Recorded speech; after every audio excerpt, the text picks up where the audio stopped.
Up till now, we have discussed about the physiology of the menstrual cycle. We have discussed about different hormones which play an important role in maintaining the normal rhythm of the menstrual cycle. We have discussed about the fibroid uterus. We have discussed about the different abnormalities of the menstrual cycle, including painful menstruation. Now here we are today to discuss about the physiology of reproduction.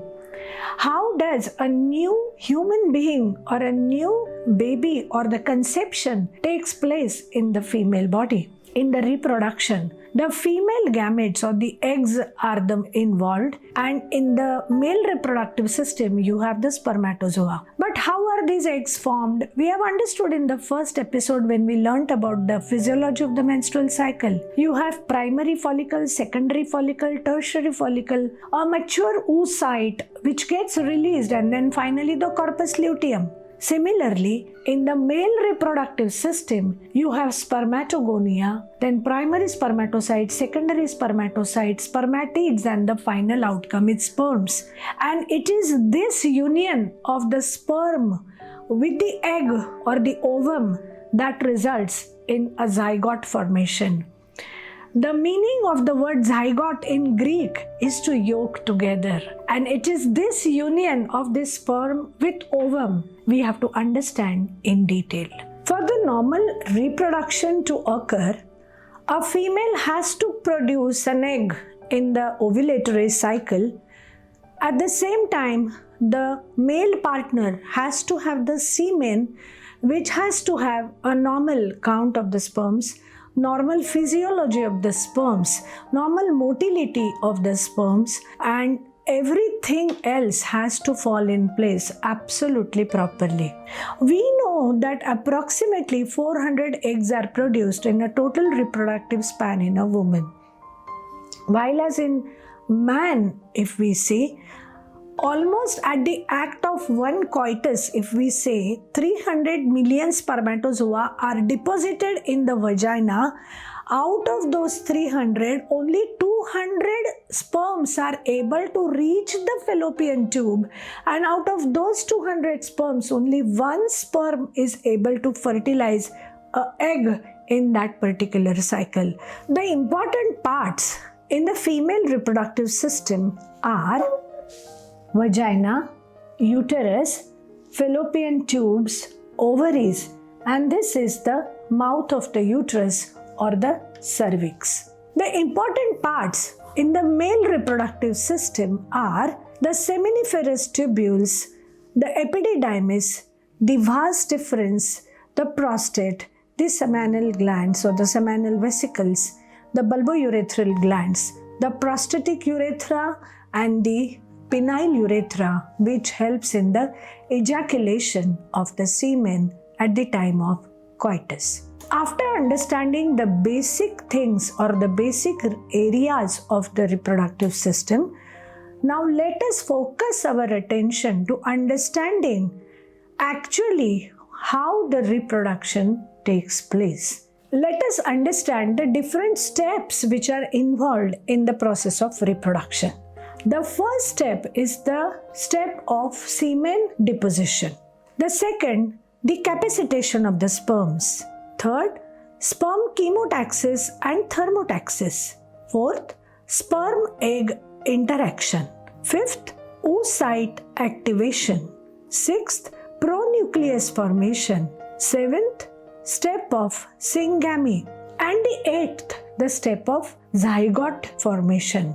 And after this zygote is formed, it has to have the apposition, invasion, and implantation into the uterine cavity for the next 9 months to develop into an excellent human being, I would say, for it to take birth into this beautiful world. Let us understand the steps one by one. The step of sperm deposition. The first step after the intercourse, the sperms are deposited in the vaginal cavity with ejaculation. A very surprising thing is vaginal pH is acidic, while as sperms do not survive in the acidic environment. Then what happens? the sperms have a protective layer and the seminal fluid is alkaline in nature. See the creation of nature. And this acidic pH of vagina is neutralized by the alkaline pH of the seminal fluid. As soon as this semen is liberated inside the vagina, because of a chemical called spermatogelin, it forms into sort of a clot. Now this clot helps to hold the sperms into a coagulum form, but after some time, because of the release of prostate-specific antigen, again a chemical substance, it undergoes a process of liquefaction. And what is this liquefaction? This clot gradually starts dissolving, releasing the sperms inside the vagina. Then what happens? After the sperms are liberated in the vagina, most of them are washed out. But few of the active and motile sperms, they ascend upwards into the cervical canal. Now what happens in this cervical canal? A process of natural selection of the sperms takes place because of the cervical mucus, which is more friendly with these sperms. It allows the entry of the spermatozoa, and because of the contractile nature, the contractions in the cervix, in the muscular layer of the uterus, the sperms are guided upwards into the uterine cavity. In this endocervical canal, the speed with which these sperms move, it is approximately 2 to 3 millimeter per minute. And these sperms, now imagine they are moving up with the force which is antigrade, sort of going up. These sperms move directly into the uterine cavity. What happens in the uterine cavity?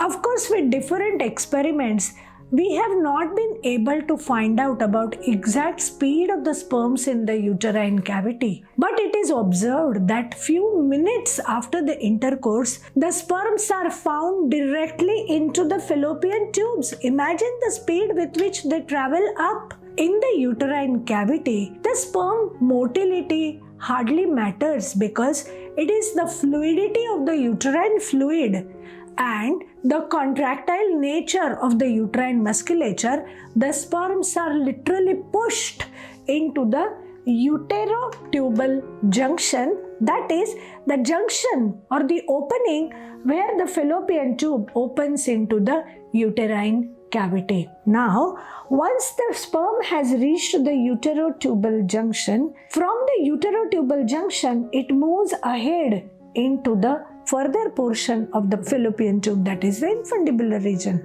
Now, the temperature here is 2 degrees slower than the temperature inside the ampullary region of the tube. This is the fimbrial end of the tube. The fimbrial end of the tube catches the mature egg and brings it into the ampullary region. At the same time, nature produces hormones and the cervical mucus in such a way that, number one, it increases the libido, that is the sexual desire, and number two, the quality of the cervical mucus, the quality of the hormones, the different types of hormones which are released, everything favors a natural process of conception.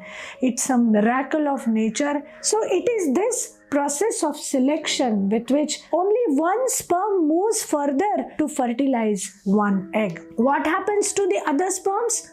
The other sperms remain caught at the uterotubal junction. What is this uterotubal junction? It is the junction where the fallopian tube meets the uterine cavity. Here the sperms are kept as reserve, in case that one sperm doesn't cause fertilization, it fails to fertilize, then there are few more sperms which are released from this egg so as to favor the fertilization. Now, Suppose there are 8 to 10 sperms which are moving around the zona pellucida of that particular egg, then only one sperm can fertilize the egg, the other do not succeed. After the fertilization has occurred, a pronucleus first is formed and then a 2-cell embryo is formed with the haploid chromosomes coming together from each other. The sperm does not contribute anything except the DNA, which is so important, and it is the egg which contributes the energy for it to grow and the fluid for it to grow. Every environment is created in such a way that the process of fertilization takes place properly. From a 2-cell embryo, a 4-cell embryo is created.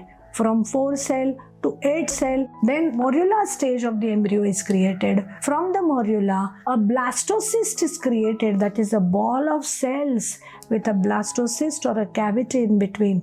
And it is this blastocyst which travels from the ampullary region of the fallopian tube to uterine cavity, where it gets embedded and grows for the next 9 months. Now, different cells like syncytial trophoblast, cytotrophoblast play a major role in the formation of the embryo and also in the formation of the trophoblastic tissue or the villi, which help in penetrating or creating channels in the maternal myometrium and in the endometrium, so that the feeding channels for the baby are established.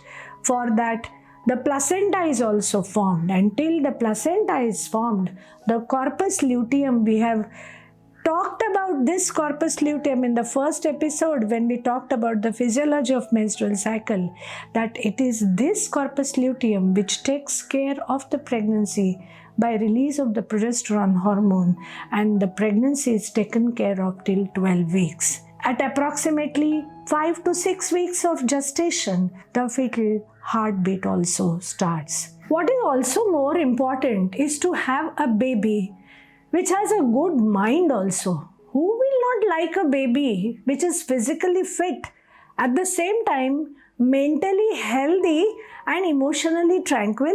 For that, we need to have a good balance of a lifestyle in our life too.